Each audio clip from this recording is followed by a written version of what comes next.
नमस्कार दोस्तों, हम लेकर आ चुके हैं आप लोगों के लिए 20 मिनट में सुबह की 50 ताज़ा और बड़ी खबरें हैं। बताएंगे दोस्तों, भारतीय जनता पार्टी के ऊपर भड़क गए राहुल गांधी। कहा फिलहाल इंडिया गठबंधन की सरकार बनते से ही बीजेपी के काले कारनामों की निकालेंगे लिस्ट। क्यों आखिरकार दोस्तों अरविंद केजरीवाल ने कांग्रेस के लिए मांगना शुरू कर दिए वोट। केजरीवाल बोले ये सातों की 7 सीटें हमें जिताइए, मैं आपका बेटा हूं। दिल्ली की जनता से कहा कि हमारे हाथ मजबूत होंगे। क्यों आखिरकार दोस्तों असदुद्दीन ओवैसी ने मुसलमानों को बता दिया जो है यहाँ पर जुल्म सितम हो रहा है, ओवैसी ने कहा। और मुसलमान 17 करोड़ मुसलमानों को एक तरीके से नीचे दिखाया जा रहा है। कैसे अखिलेश ने कर दी अपनी पहली लिस्ट जारी और ममता बनर्जी ने भी कर दी अपनी लिस्ट जारी। तमाम मुद्दों पर होगी बात, लेकिन उससे पहले अगर आपने अब तक हमारे चैनल को सब्सक्राइब नहीं किया है कर लीजिए। पास में एक घंटी आएगी, इसको ज़रूर दबाइए ताकि ऑल नोटिफिकेशन पे भी दबा दिए ताकि हर वीडियो की अपडेट आपको मिलती रहे।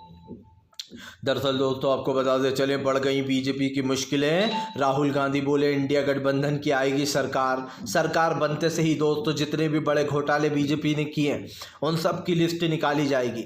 राहुल गांधी ने कहा कि मैं युवाओं से वादा करना चाहता हूं, जो उनका कैरियर बर्बाद किया जा रहा है, जो उनकी मेहनत पर पानी फेरा जा रहा है। हर बार 2 दिन पहले पेपर लीक हो जाता है। कैसे हो जाता है? जब सरकार के पास पूरी दोस्तों आप समझिए पुलिस फोर्स है और उसके बाद भी पेपर लीक कैसे हो रहा है। इसको लेकर जमकर भड़ास निकाली राहुल ने कहा कि युवाओं को पेपर लीक से हम मुक्ति देंगे हमारी सरकार बनते से ही।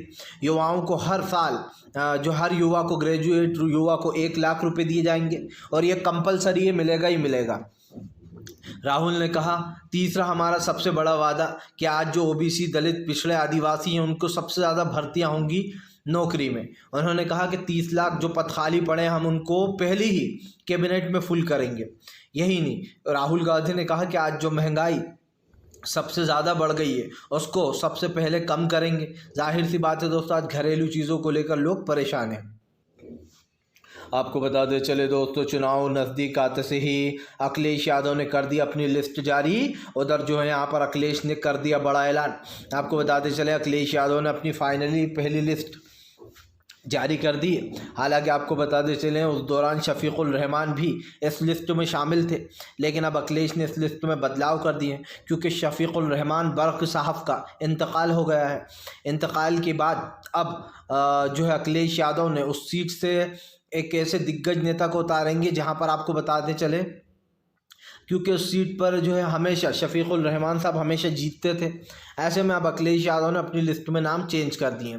अखिलेश ने कहा इस बार पीडीए दलित पिछड़ा आदिवासी बीजेपी को हराएगा क्योंकि इस बार जो है दोस्तों अपने हक की लड़ाई है और वो लड़ाई खुद गरीब मजदूर किसान सब लोग लड़ेंगे। आपको बताते चले दोस्तों अरविंद केजरीवाल ने हाथ फैलाकर मांग लिए लोगों के वोट। कांग्रेस के लिए कर डाला अरविंद केजरीवाल ने पहला प्रचार।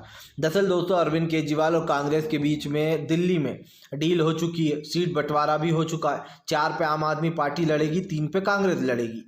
आपको बताते चले अरविंद केजरीवाल ने जनता से वोट मांगे। अरविंद केजरीवाल ने कहा कि मैं जब भी आपके पास आया हूँ आप लोग ने मुझे कभी खाली नहीं भेजा, मैं आपका बेटा हूं। आपने मुझे पूर्ण बहुमत देके सरकार बनवाई। अगर आप मुझे 40 एक विधायक जिता देते तो बीजेपी मेरी सरकार गिरा देती, लेकिन आपने मुझे पूर्ण बहुमत दिया। इसी को लेकर केजरीवाल ने कहा कि फिलहाल आपने पहले मुझे 67 सीटें जिताई थी, फिर 62 सीटें जिताई, मैं आपका आभारी हूँ।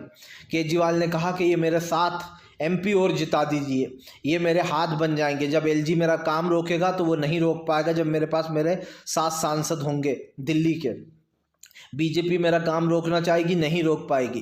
केजरीवाल ने कहा ये तमाम लोग काम रोकने की कोशिश करेंगे लेकिन वो कामयाब नहीं होंगे। आपको बता दें चले दोस्तों भारतीय जनता पार्टी के ऊपर भड़क गए असदुद्दीन ओवैसी बोले इस देश के 17 करोड़ मुसलमानों को पीछे छोड़ दिया है बीजेपी ने। इस देश का मुसलमान को एक तरफा कर बीजेपी सिर्फ हिंदुत्व को बढ़ावा देती है। दरअसल आपको बताते चले ओवैसी ने बीजेपी पर भड़ास निकाली है। ओवैसी का कहना है कि फिलहाल नमाजियों को लात मारना, वो भी जब वो सजदे में थे, ये कौन से धर्म में सिखाया जाता है। असदुद्दीन ओवैसी ने कहा कि चाहे धर्म कोई सा भी हो, मैं गारंटी लेता हूँ चाहे हिंदू धर्म ही क्यों ना हो, उसमें भी ये नहीं सिखाया जा सकता कि नमाजियों को लात मार दो अगर कोई किसी की धर्म या पूजा में दोस्तों सजदे में है तो। लेकिन दोस्तों ये वीडियो देखने के बाद न सिर्फ हमारे देश में बल्कि जो मुस्लिम देश हैं उनमें भी इसका रिएक्ट देखने को मिलेगा। आप समझिए, यहाँ के जो वीडियो जब वायरल होते हैं दोस्तों तो वो बाहर देशों तक जाते हैं। और इस बात को झुटलाना नहीं चाहिए दोस्तों कि आज जो हमारे देश में हो रहा है, विदेशी मीडिया उसको देखकर साफ साफ कहती है कि भारत अब धीरे धीरे कर एक हिंदुत्ववादी देश बनता जा रहा है, जहाँ पर मुसलमानों के ऊपर अत्याचार होते हैं। आपको बताते चले दोस्तों, बीजेपी की बढ़ गई मुश्किलें, एक बार फिर से दोस्तों मोर्चा खोल दिया जो है यहाँ पर दोस्तों मल्लिकार्जुन खड़गे ने। दरअसल आपको बताते चले दोस्तों, चुनाव आयोग की नियुक्ति पर सवाल उठा दिया खड़गे ने कहा चुनाव से पहले इस्तीफा ये बहुत ही गंभीर विषय और ख़ास करके दोस्तों ये लोकतंत्र को बचाने की पहल भी है। आप समझिए, लोकतंत्र को ख़त्म किया जा रहा है। चुनाव से पहले चुनाव अधिकारी अपना वो दे देता है इस्तीफ़ा, और जो राष्ट्रपति हैं वो उसको एक्सेप्ट भी कर लेती हैं। सवाल ये उठता है दोस्तों कि फ़िलहाल चुनाव आयोग को बीजेपी सिर्फ अपने बलबूते पर चलाना चाह रही है। वो चाहती है कि चुनाव आयोग में धांधलियाँ होती रहें, ईवीएम पर कोई सवाल ना पूछे, चुनाव आयोग में फर्जी वोट डलते रहें, कोई ना पूछे डुप्लीकेट वोटों का। यही नहीं, ईवीएम में कई जगह ख़राब होती हैं दोस्तों, 10 से 20% का घोटाला करती है बीजेपी। लोग 10% कहते हैं लेकिन इसको 20% मान के चलिए, क्योंकि जितना होता है उससे कम बताया जाता है चुनाव आयोग द्वारा। आपको बता दें चले दोस्तों, फिलहाल एक बार फिर से भड़क गए कपिल सिब्बल ने सुप्रीम कोर्ट को दे डाली नसीहत। दरअसल आपको बताते चले, सुप्रीम कोर्ट एसबीआई वाले मामले पर अब कपिल सिब्बल ने सुप्रीम कोर्ट को वो दी है खासकर का सलाह। कपिल सिब्बल ने कहा, कोर्ट को नसीहत देते हुए कहा कि फ़िलहाल कोर्ट को अपनी गरिमा बचाना चाहिए। सिब्बल ने कहा कि फ़िलहाल चुनाव से पहले ही सीबीआई जो एसबीआई बैंक है उसका खुलासा होना चाहिए। दरअसल दोस्तों एसबीआई बैंक ने समय मांगा है और ये समय दोस्तों लगभग चुनाव के बाद का ही है, जब तक जो है चुनाव कंप्लीट हो चुके होंगे। इसी को लेकर सिब्बल ने सवाल उठाए। कपिल सिब्बल ने साफ कहा है कि फ़िलहाल ये जो कुछ हो रहा है दोस्तों ये एक बहुत बड़ा विषय है, और ये विषय क्यों बड़ा हो जाता है दोस्तों ये समझने की कोशिश कीजिए। आज आपके ऊपर चुनावी बॉन्ड का आरोप लगा है कि आप भारतीय जनता पार्टी को बचा रहे हो, और बैंक दोस्तों 1 महीना ऑलरेडी हो चुका था, उसने 3 महीने का समय और मांग लिया है। इसका मतलब ये है दोस्तों कि जब 3 महीने के अंदर से पहले ही बल्कि लोकसभा चुनाव हो चुके होंगे, और ये एसबीआई जानबूझकर दोस्तों ये कर रहा है ताकि बीजेपी की चुनाव से पहले पोल ना खुले, और जो वोट देने वाले हैं वोटर्स उनको ये पता ना चले कि दरअसल गुप्त चंदा कौन कौन बीजेपी को दे रहा है और कहाँ से ये चंदा आ रहा है। अब सवाल सिर्फ ये नहीं है दोस्तों, सवाल ये है कि एसबीआई साथ क्यों दे रहा है, क्योंकि दोस्तों देखिए दोनों ही चीज़ में बीजेपी को फ़ायदा है। मान लीजिए दोस्तों अगर बीजेपी चुनाव हार जाती है तो इसका खुलासा कब होगा दोस्तों, जब बीजेपी सत्ता से जा चुकी होगी। इसलिए बीजेपी इसको रोकना चाह रही है, और अगर बाय चांस चुनाव के बाद इसका ऐलान करता है एसबीआई के इसने दिया तो भी बीजेपी सत्ता में आ चुकी होगी। मतलब 2 ही सूरतों में उसका फ़ायदा है। अगर वो सत्ता से जाती है तो वो सोचेगी चलो कोई बात नहीं है कि अभी खुलासा नहीं हो रहा है, बाद में हो तो हमें इससे क्या। लेकिन यही है दोस्तों कि जनता को सोचना होगा। और एक चीज़ ज़रूर कहना चाहूँगा दोस्तों, अगर वोट दे रहा हो तो इंडिया गठबंधन को दो। ये मैं इसलिए कह रहा हूँ दोस्तों क्योंकि इंडिया गठबंधन हमारे देश का एक ऐसा गठबंधन है दोस्तों जो मजबूती से लड़ेगा। आपको बताते चले दोस्तों, भारतीय जनता पार्टी को लगा बड़ा झटका। जी हाँ, दरअसल दोस्तों आपको बताते चले भारतीय जनता पार्टी के ऊपर जमकर हमलावर हो गई दोस्तों ममता बनर्जी। दरअसल ममता बनर्जी ने भी दोस्तों अपनी पहली लिस्ट जारी कर दी है। आपको बताते चले 42 सीटों पर ममता बनर्जी का अकेले लड़ने का प्लान है। और दूसरी तरफ दोस्तों पश्चिम बंगाल में कांग्रेस और ममता बनर्जी का अब तक गठजोड़ हुआ नहीं है। ऐसे में माना जा रहा है कि ममता बनर्जी 42 सीटों पर अकेले ही चुनाव लड़ने वाली हैं। आपको बताते चलें अब चुनावी क्योंकि सारी सभाएं हो चुकी हैं, ऐसे में सब लोग अपने अपनी लिस्टें जारी कर रहे हैं।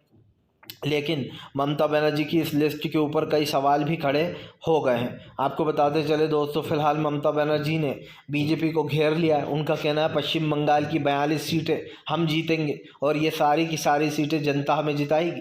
ममता बनर्जी ने कहा कि बीजेपी ने सिर्फ बंगाल को जुदा करने की कोशिश की है। बीजेपी 2 हिस्सों में बंगाल को बांटना चाहती है, लेकिन ये मेरे जीते जी कभी नहीं हो सकता है। ममता बनर्जी ने यह भी कहा कि धर्म के आधार पर जो है NRC CAA के आधार पर जनता को बांटने का काम कर रही है बीजेपी, लेकिन हम हमारे देश में ऐसा कभी नहीं होने देंगे। उन्होंने कहा जब तक मैं हूँ तब तक बंगाल में हिंदू मुसलमान कभी नहीं होगा, यहाँ भाईचारा है, था और हमेशा रहने वाला है, ये कभी ख़त्म नहीं हो सकता, ये सीधी सी बात है।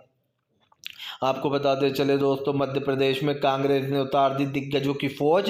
इस बार बीजेपी को बड़ा झटका देने की तैयारी में कांग्रेस।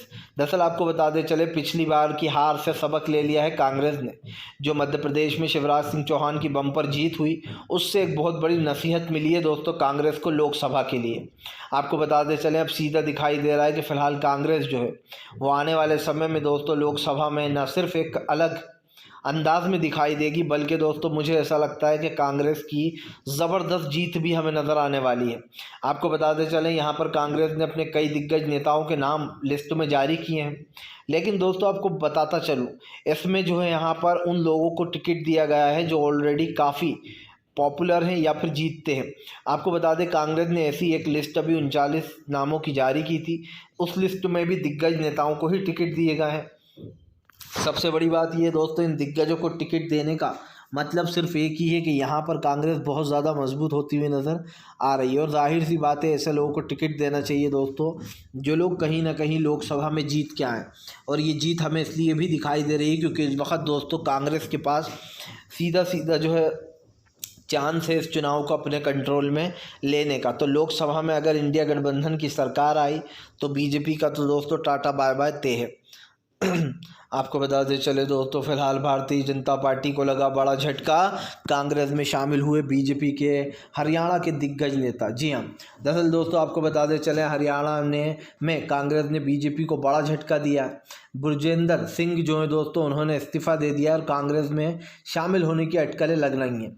आपको बताते चले, साफ देखा जा सकता है कि फ़िलहाल अब हरियाणा में बीजेपी को झटका दे दिया कांग्रेस ने और उनके बड़े दिग्गज नेता को अपनी पार्टी में ले लिया है। आपको बताते चलें, इधर दूसरी तरफ हिमाचल की साख भी उस पर लगी हुई है, क्योंकि हिमाचल को भी बीजेपी गिराने की कोशिश कर रही है सरकार को, और वो पूरी कोशिश कर रही है दोस्तों किसी तरीके से ये मामला जल्द से जल्द निपटे। लेकिन आपको बताते चलें, दल बदल कानून में फंस चुकी है बीजेपी। आपको पता होगा, अभी सुप्रीम कोर्ट ने कहा था कि अब दल बदल कानून यानी कि हॉर्स रेडिंग एक तरीके जो पैसे लेकर की जाती है, उसमें एक बड़ा बदलाव किया गया है कि अगर अब कोई भी नेता पैसे लेकर दल बदलेगा तो उसके ऊपर केस चलेगा, और यही कारण है जो अब ये मामला अड़ चुका है। आपको बताते चले दोस्तों, एक बार फिर से भारतीय जनता पार्टी के ऊपर भड़कते हुए नज़र आए दोस्तों जो है यहाँ पर फारूक अब्दुल्ला बोले इंडिया गठबंधन मजबूत है, इस गठबंधन में देश के लोग जुड़े हुए हैं। दरअसल आपको बताते चले, फारूक अब्दुल्ला ने कहा कि जो नवासियों के साथ हो रहा है और जो वो वीडियो वायरल हुआ उसको लेकर फारूक अब्दुल्ला ने चिंता जताई। उन्होंने कहा कि ये हमारी जमहूरियत, हमारे देश के लिए बहुत ज़रूरी है कि देश भाईचारे से चले। लेकिन जिस तरीके से दोस्तों नवाजियों को लात मारी गई, वो वीडियो सोशल मीडिया पे तेज़ी से वायरल है। इस वीडियो को आप समझिए, अब तक न जाने कितने लाख लोग देख चुके हैं और ये वीडियो दोस्तों लगातार वायरल हो रहा है। इसका एक सबसे बड़ा रीज़न आप समझ लीजिए, इस देश में जो भाईचारा है उसको ख़त्म किया जा रहा है, और जो चीज़ें हो रही हैं दोस्तों वो किसी से छुपी नहीं है। प्रधानमंत्री से लेकर बीजेपी के तमाम दिग्गज नेता लोगों के निशाने पर आ चुके हैं, और इसका सबसे बड़ा रीज़न मैं आपको दे चुका हूं कि भारतीय जनता पार्टी आज देश के लोकतंत्र को ख़त्म करने में लग गई है। बीजेपी को दोस्तों पूरी तरीके से इस चीज़ पर विश्वास है कि वो देश में हिंदुत्व को फैलाकर तमाम वोटरों को अपनी तरफ कर लेगी। यही बीजेपी की मंशा है, यही उसके दिमाग में दिन भर चलता रहता है। इसी को लेकर फारूक अब्दुल्ला ने चिंता जताई और कहा कि देश से इस तरीके की चीज़ें हटना चाहिए, ख़त्म होना चाहिए, ताकि देश आगे बढ़ सके। आपको बताते चले दोस्तों, फिलहाल जो है यहाँ पर किसान नेता राकेट टिकैत की बीजेपी को चेतावनी। किसान नेता राकेट टिकैत बोले सरकार माने या ना माने उसको एमएसपी तो देना ही पड़ेगी। दरअसल दोस्तों बताया जा रहा है अब 14 तारीख के दिन राकेट टिकैत ने आंदोलन निकालने की बात की। उनका कहना है दिल्ली कुंज करेंगे। आपको बताते चलें यहाँ पर किसान बहुत ज़्यादा परेशान दिखाई दे रहा है। किसान लगभग लंबे समय से दोस्तों प्रोटेस्ट कर रहा है और सीमाओं पर डटे हुए हैं। अब तक सरकार ने किसानों की कोई मांगें पूरी नहीं की हैं। सरकार से वार्तालाप चालू थी, लेकिन इस बीच आपको बताते चलें किसानों को गोली मारना भी एक वीडियो वायरल हुआ, जिसमें बेचारे किसान को मार दिया गया। यही कारण है जो अब इन तमाम मुद्दों पर बहस छुड़ी हुई है, जहाँ पर आपको बताते चले फ़िलहाल किसानों से लेकर तो तमाम लोग जो है वो कहीं ना कहीं इस पर हमलावर हो गए। लेकिन हमें एक चीज़ साफ़ है कि किसान को उसका हक़ मिलना चाहिए दोस्तों। किसान सरकार बदलेगा, उसका हक़ ज़रूर मिलेगा, क्योंकि राहुल गांधी ने साफ कहा है कि वो सत्ता में आने के बाद किसानों को उनका हक़ देंगे, उनकी MSP की गारंटी देकर रहेंगे। आपको बताते चले दोस्तों फ़िलहाल सरकार की मुश्किलें बढ़ी। जी हाँ, दरअसल आपको बताते चले कांग्रेस ने दोस्तों अपनी दूसरी लिस्ट भी कर दी एक तरीके से जारी। दरअसल आपको बताते चले कांग्रेस की दूसरी लिस्ट में बड़े दिग्गजों के नाम दिखाई दे रहा है और ये लिस्ट जल्दी ही सार्वजनिक होने वाली है। कांग्रेस ने तय कर लिया है कि वो किन लोगों को दोस्तों वोट देने वाली है। लेकिन मैं आपको एक चीज़ ज़रूर बता दूं दोस्तों, यहाँ पर अब मुश्किलें इसलिए बढ़ गई हैं क्योंकि ये तमाम जो चीज़ें हैं इसको लेकर सरकार की नीयत जो है वो साफ साफ दिखाई दे रही है। और एक चीज़ ये भी है दोस्तों कि भारतीय जनता पार्टी को एक बड़ा झटका लगता हुआ यहाँ पर नज़र आएगा, क्योंकि हमने आपसे पहले भी कहा था और फिर कहेंगे दोस्तों कि इस सरकार को हटाने के लिए जनता तो हटा ही रही है, लेकिन साथ साथ कुछ ऐसे लोगों का भी साथ चाहिए जो लोकतंत्र को बचाने का काम कर रहा है। जैसे किसान हुए, मजदूर हुए, इन लोगों को पहली फुर्सत में वोट दोस्तों ऐसे लोगों को देना चाहिए जो लोग इनके लिए काम करें। बीजेपी सिर्फ दिखावा करती है काम करने का, उसने कोई काम नहीं किया अभी तक। आप बताइए ऐसा क्या कर दिया किसान मजदूरों के लिए? प्रधानमंत्री ने कहा था सबके खाते में 15 लाख रुपए आएंगे, नहीं आए, क्योंकि अमित शाह उसी दावे को कहते कि वो तो एक चुनावी जुमला था। मतलब आप समझ सकते हैं कि खुद ही कहते हैं लोग चुनावी जुमला था। इसका मतलब तो यही हुआ कि आप जनता को सिर्फ धोखा देते हो वोट लेने के लिए, क्योंकि जब आप खुद ही उन चीज़ों को चुनावी जुमला बता रहे हो तो जनता उस पर क्यों भरोसा करे। आपको बताते चले दोस्तों फ़िलहाल कांग्रेस में शामिल हो सकती हैं नेहा सिंह राठौर। जी हाँ, दरअसल आपको बताते चले दोस्तों इस वक्त नेहा सिंह राठौर के राजनीति में आने की बड़ी अटकलें लग रही हैं। बताया जा रहा है नेहा सिंह राठौर को कांग्रेस जो है वो टिकट दे सकती है और उनको मैदान में उतार सकती है। नेहा सिंह राठौर दोस्तों सिंगर हैं, वो आए दिन मोदी सरकार पर गाने बनाकर वायरल भी हो जाते हैं उनके गाने। और बिहार में काबा, ये गाना तो आपने सुना ही होगा उनका। इन्हीं को लेकर अब अटकलें लग रही हैं कि वो शायद कांग्रेस में जा सकती हैं। उनका कहना था कि बीजेपी तो उनसे नफ़रत करती है, लेकिन इसके इशारा सीधा कांग्रेस की तरफ था।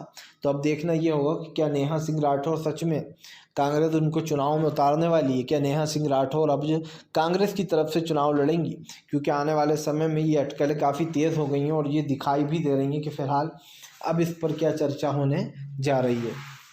आपको बताते चले दोस्तों भारतीय जनता पार्टी को लगा एक और बड़ा झटका। जी हाँ, दरअसल आपको बताते चले दोस्तों फ़िलहाल बीजेपी के ख़िलाफ़ भड़के संजय रावत। कहा महाराष्ट्र में सब कुछ तितिर बितिर, बीजेपी नहीं संभाल पा रही है महाराष्ट्र की ख़ास करके दोस्तों सीट शेयरिंग को। आपको बताते चले दोस्तों बिहार से लेकर तो जो है यहाँ पर महाराष्ट्र तक में गेम हो गया है। उधर बिहार में चिराग पासवान के लिए वीआईपी मुश्किलें खड़ी करेगी, तो इधर दोस्तों भारतीय जनता पार्टी की मुश्किलें अब बढ़ गई हैं। सवाल सिर्फ ये नहीं है दोस्तों, जिन लोगों के बीजेपी विधायक तोड़ लेती है वो भी बीजेपी के तलवे चाटने चले ही जाते हैं। आपको याद होगा मुकेश साहनी वीआईपी पार्टी, कुछ दिन पहले उनके 3 विधायक बीजेपी ने खरीद लिए थे और उनको ही पार्टी से बाहर निकाल दिया, जिसके बाद मुकेश साहनी बीजेपी के ऊपर खूब हमलावर हुए। अब बताया जा रहा है कि मुकेश साहनी बीजेपी में आने वाले हैं और बीजेपी में आने के साथ साथ वो चिराग पासवान के लिए मुसीबतें खड़ी करेंगे। उनका ये कहना था कि वो चिराग पासवान की नहीं चलने देंगे। तब आप समझ सकते हैं कि अभी कुछ दिन पहले ही मुकेश साहनी को बीजेपी ने बहुत बड़ा धोखा दिया, उनके 3 विधायक तोड़ लिए। उसके बाद भी अगर वीआईपी सच में का बीजेपी में शामिल हो जाती है तो दोस्तों इससे बड़ी और वो बेवकूफ़ी क्या हो सकती है कि जिसने आपकी पीठ में छुरा घोंपा उन्हीं के साथ जाकर बैठ रहा। आपको बताते चले दोस्तों फ़िलहाल अखिलेश की लिस्ट आने के बाद योगी आदित्यनाथ टेंशन में। इस बार अखिलेश ने खेल दिया मास्टर स्ट्रोक दोस्तों। इतने बड़े बड़े दिग्गज नेताओं को टिकट दिया अखिलेश ने दोस्तों। जिन लोगों को टिकट दिया जा रहा है वो लोग दोस्तों काफ़ी कामकाजी लोग हैं और सबसे बड़ी बात यह है कि उन लोगों की पॉपुलैरिटी बहुत ज़्यादा है। ऐसे में अब ये देखना होगा दोस्तों कि फ़िलहाल किन जगहों पर कौन से प्रत्याशी को उतारा है अखिलेश ने, और अब बीजेपी इसी आकलन को लगाने में लग गई है कि कहाँ से हम किसको उतारें अखिलेश की सेना के आगे। फ़िलहाल हम तो यही कहेंगे दोस्तों कि अगर आपको हमारा वीडियो अच्छा लगता है तो इसको लाइक करें, चैनल पर पहली बार आए सब्सक्राइब ज़रूर करें ताकि ऐसे वीडियो